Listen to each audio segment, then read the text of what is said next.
بسم اللہ الرحمن الرحیم۔ محترم عزیز دوستو، آج کی یہ تفصیلات آپ احباب کے گوش گزار کرنے کا فقط اتنا سا مقصد ہے کہ آپ کے دل میں اس کے حصول کا شوق پیدا ہو اور آپ اچھے اعمال سے اس کو حاصل کرنے کی کوشش کریں اور اس فانی دنیا کو آخرت کی زندگی پر ترجیح نہ دیں۔ آج کا ہمارا موضوع جنت کیا ہے۔ میرے محترم عزیز دوستو، اللہ تعالیٰ نے اپنے بندوں کو ان کے اچھے اعمال کا اپنے فضل و کرم سے بدلہ اور انعام دینے کے لیے آخرت میں جو شاندار مقام تیار کر کے رکھا ہے اس کا نام جنت ہے، اور اسی کو بہشت بھی کہتے ہیں۔ جنت میں ہر قسم کی راحت و شادمانی اور فرحت کا سامان موجود ہے۔ سونے، چاندی، موتی اور جواہرات کے لمبے چوڑے اور اونچے محل بنے ہوئے ہیں۔ جگہ جگہ ریشمی کپڑوں کے خوبصورت اور نفیس خیمے لگے ہوئے ہیں۔ ہر طرف طرح طرح کے لذیذ اور دل پسند میووں کے گھنے شاداب اور سایہ دار درختوں کے باغات ہیں۔ ان باغوں میں شیریں پانی، نفیس دودھ، عمدہ شہد اور شراب کی نہریں جاری ہیں۔ قسم قسم کے بہترین کھانے اور طرح طرح کے پھل صاف ستھرے اور چمکدار برتنوں میں تیار کر رکھے ہیں۔ اعلیٰ درجے کے ریشمی لباس اور ستاروں سے بڑھ کر چمکتے اور جگمگاتے ہوئے سونے، چاندی اور موتی اور جواہرات کے زیورات، اونچے جڑاؤ تخت، ان پر غالیچے اور چاندنیاں بچھی ہوئی اور مسندیں لگی ہوئی ہیں۔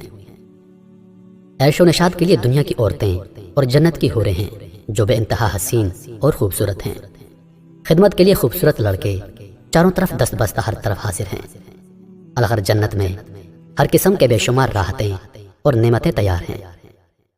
جنت کی ہر نعمت اتنی بے نظیر اور اس قدر بے مثال ہے کہ نہ کبھی کسی کی آنکھ نے دیکھا ہوگا، نہ کسی کان نے سنا ہوگا، نہ کسی دل میں اس کا خیال گزرا ہوگا۔ جنتی لوگ بلا روک ٹوک ان تمام نعمتوں اور لذتوں سے لطف اندوز ہوں گے، اور ان تمام نعمتوں سے بڑھ کر جنت میں سب سے بڑی نعمت یہ ہے کہ اللہ تعالیٰ کا دیدار نصیب ہوگا۔ جنت میں نہ نیند آئے گی، نہ کوئی مریض ہوگا، نہ بڑھاپا آئے گا اور نہ موت ہوگی۔ جنتی ہمیشہ کے لیے جنت میں رہیں گے اور ہمیشہ تندرست اور جوان ہی رہیں گے۔ اہل جنت خوب کھائیں گے مگر نہ ان کو پیشاب آئے گا اور نہ ہی پخانہ کی حاجت ہوگی، نہ وہ تھوکیں گے اور نہ ان کی ناک بہے گی، بس ایک ڈکار آئے گی اور مشک سے زیادہ خوشبودار پسینہ بہے گا اور کھانا پینا ہضم ہو جائے گا۔ جنتی ہر قسم کی فکر سے آزاد اور رنج و غم کی زحمتوں سے محفوظ رہیں گے، ہمیشہ ہر دم اور ہر قدم پر شادمانی اور مسرت کی فضاؤں میں شاد و آباد رہیں گے۔ قسم قسم کی نعمتوں اور طرح طرح کے لذتوں سے لطف اندوز ہوں گے۔ میرے محترم عزیز دوستو، اب سوال یہ پیدا ہوتا ہے کہ جنت ہے کہاں پر؟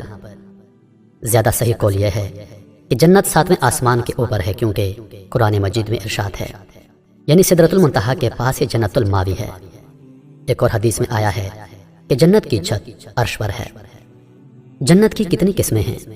جنتوں کی تعداد 8 ہے، جن کے نام یہ ہیں: دار الجلال، دار القرار، دار السلام، جنت العدن، جنت الماوی، جنت الخلد، جنت الفردوس، جنت النعیم۔ جنت کی منزلیں حدیث شریف میں آیا ہے کہ جنت کے 100 درجے ہیں اور ہر 2 درجوں کے درمیان 100 برس کی راہ کی مسافت ہے۔ ایک اور حدیث میں آیا ہے کہ جنتی لوگ جنت کے بالا خانوں کو اس طرح دیکھیں گے جس طرح تم لوگ زمین سے مشرق یا مغرب میں چمکنے والے تاروں کو دیکھا کرتے ہو۔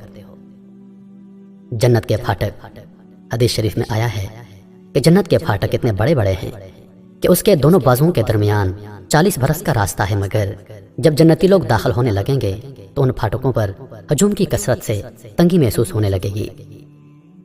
جنت کے باغات، جنت کے باغوں کے بارے میں حضور نبی کریم صلی اللہ علیہ وآلہ وسلم کا ارشاد ہے کہ مومن جب جنت میں داخل ہوگا تو وہ 70,000 ایسے باغات دیکھے گا کہ ہر باغ میں 70,000 درخت ہوں گے، اور ہر درخت پر 70,000 پتے ہوں گے، اور ہر پتے پر لکھا ہوگا لا الہ الا اللہ محمد الرسول اللہ۔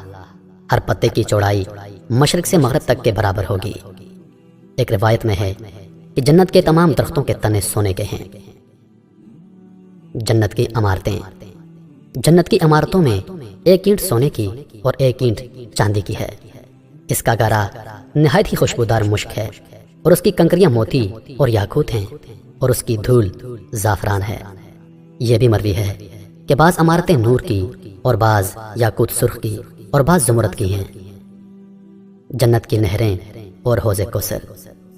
جنت میں شیریں پانی، شہد، دودھ اور شراب کی نہریں بہتی ہیں۔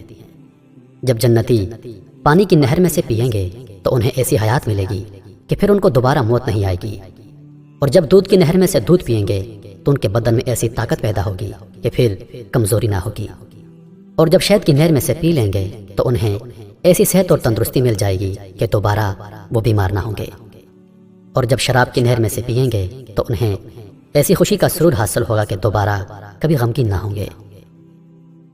میرے عزیز دوستو، یہ چاروں نہریں ایک حوض میں گر رہی ہیں جس کا نام حوض کوثر ہے۔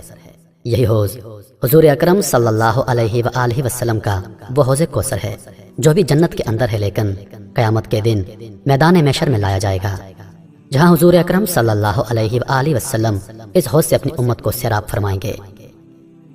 جنت کے چشمے۔ ان چاروں نہروں کے علاوہ جنت میں دوسرے چشمے ہیں جن کے نام یہ ہیں: کافور، زنجیل، سلسبیل، رحیق، تسنیم۔ اہل جنت کی عمریں۔ ہر جنتی چاہے وہ بچپن میں مرا ہو یا بوڑھا ہو کر وفات پائی ہو، ہمیشہ جنت میں اس کی عمر 30 برس کی ہوگی، نہ اس سے کبھی زیادہ بڑھے گی اور نہ کبھی کم ہوگی۔ وہ ہمیشہ اسی طرح جوان ہوتے ہوئے آرام اور راحت کی زندگی بسر کرتا رہے گا۔ جنتیوں کی بیویاں اور خدام۔ ادنا درجے کے جنتی کو 80,000 خادم اور 72 بیویاں ملیں گی، اور اس کے لیے موتی اور یاقوت کا اتنا لمبا چوڑا خیمہ گاڑا جائے گا جتنا کہ جاویہ اور صنعاء کے 2 شہروں کے درمیان فاصلہ ہے۔ حوروں کا جلسہ اور گانا۔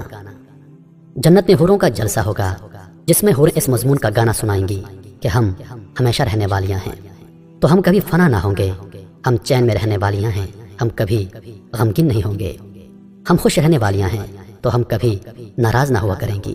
مبارکباد ہے ان کے لیے جو ہمارے لیے ہوں اور ہم ان کے لیے ہوں۔ جنت کے بازار۔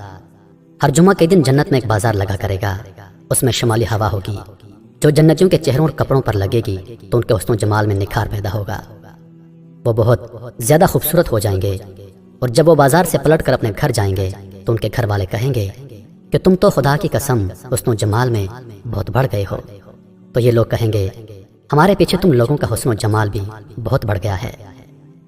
جنت میں اللہ تعالیٰ کا دیدار۔ حضور اکرم صلی اللہ علیہ وآلہ وسلم کا ارشاد پاک ہے، جب جنتی جنت میں داخل ہو جائیں گے تو اللہ عز و جل کا ایک منادی اعلان کرے گا، اے اہل جنت، ابھی تمہارے لیے اللہ تعالیٰ کا ایک اور وعدہ باقی ہے۔ پھر ایک دم اللہ تبارک و تعالیٰ اپنے حجاب اقدس کو دور فرما دے گا اور جنتی لوگ اللہ عز و جل کا دیدار کر لیں گے۔ جنتیوں کو اس سے زیادہ جنت کی کوئی نعمت پیاری نہ ہوگی۔ اللہ تعالیٰ کا دیدار جنت کے تمام نعمتوں سے بڑھ کر اور ایک خوبصورت نعمت ہے۔ میرے عزیز دوستو، اس طرح بخاری اور مسلم کی حدیث میں ہے کہ حضرت جریر بن عبداللہ رضی اللہ تعالیٰ عنہ کہتے ہیں کہ ہم لوگ رسول اللہ صلی اللہ علیہ وآلہ وسلم کی خدمت میں بیٹھے ہوئے تھے۔ حضور اکرم صلی اللہ علیہ وآلہ وسلم نے 14ویں کی رات کی چاند کی طرف دیکھ کر ارشاد فرمایا، تم لوگ عنقریب قیامت کے دن اپنے رب عز و جل کو دیکھو گے، یعنی جس طرح چاند کو دیکھنے میں کوئی کسی کے لیے حجاب یا آڑ نہیں بنتا، بالکل اسی طرح تم لوگ اپنے رب عز و جل کو دیکھو گے۔ تو اگر تم لوگوں سے ہو سکے تو نماز فجر اور نماز عصر کبھی مت چھوڑنا۔ اللہ تبارک و تعالی ہم تمام مسلمانوں کو معاف فرماتے ہوئے عین صراط مستقیم پر چلنے کی کامل توفیق عطا فرمائے اور ہمیں جنت کی نعمتوں سے سرفراز فرمائے، آمین یا رب العالمین۔ محترم عزیز دوستو، ویڈیو پسند آ جائے تو لائک اور شیئر ضرور کر دیجیے گا، اور آنے والی نئی ویڈیوز کے لیے ہمارے چینل کو سبسکرائب کر دیں اور ساتھ میں موجود گھنٹی کے بٹن کو ضرور دبائیں تاکہ ہماری ہر نئی آنے والی ویڈیو سب سے پہلے آپ تک پہنچے۔